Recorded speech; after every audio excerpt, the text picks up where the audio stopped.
you mentioned at the beginning when you moved over here to the States that peer pressure was definitely a thing for you. And I think it's a thing that most of us, if not all of us, deal with to some extent.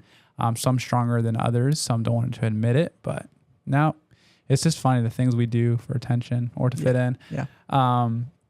And I want you to speak on, if you don't mind, have you gotten better at that? I'm sure there's still levels of peer pressure. Like there's such thing as positive peer pressure too. It's not always negative. Yeah, right? Like FOMO, if you're missing out. Like, Rohan Jordan are hanging out. It's like, I actually have gotten a lot better at my FOMO. If anything, I need to care more about what people are doing. I'm like, I don't care what they're doing. But anyway, how have you progressed in resisting that negative peer pressure?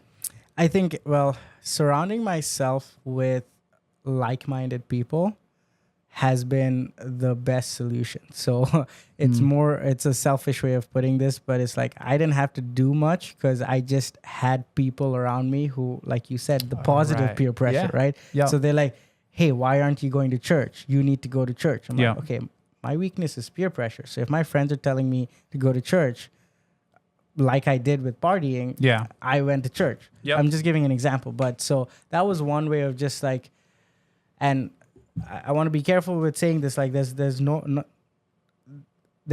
nothing wrong with having friends that are not Christian. Sure. Yep. But for me, I knew where my weakness was, and for me, I knew that I had to set up boundaries. Yep. And those boundaries was surrounding myself with friends that are Christians. Yep. That will help me grow and not destroy me. Yep. And so that's what I did. So most of my friends, even now, are all Christians. And I do have friends mainly from my career point of view, right? Yep. that are non-Christians.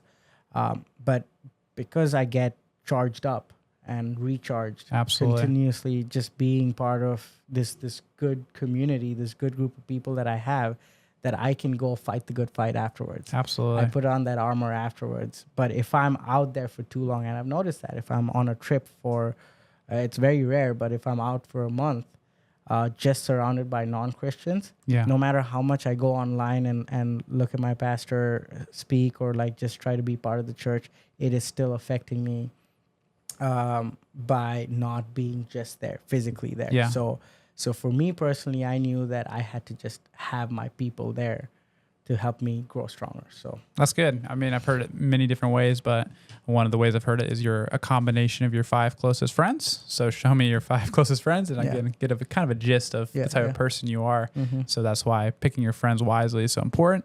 And I know for some of you, sometimes it's hard. Like, I can't find those 5 close friends. Like, man, I am the only one who is a Christian. Maybe back in India, I don't know how hard or easy it was to find 5 close Christian friends. But ask God. God will provide in that way. I've seen it happen before in people's lives and in my own life personally. It can be done. But who you surround yourself, it's like the law of replacement. That people talk about, like in addiction. Like, if you want to get rid of an addiction or something, you don't just remove it, you replace it with something else. So for like the peer pressure, if we want to call it an addiction, which I don't think it's considered an addiction, but if you want to remove the negative peer pressure, instead of just removing negative peer pressure, replace it with positive peer pressure, which is a cool word. A Christian word is accountability. Accountability is good peer pressure. I'm keeping you accountable to walk in the Lord, to go to church, to practice your spiritual disciplines. So yeah, that's good, Rohan.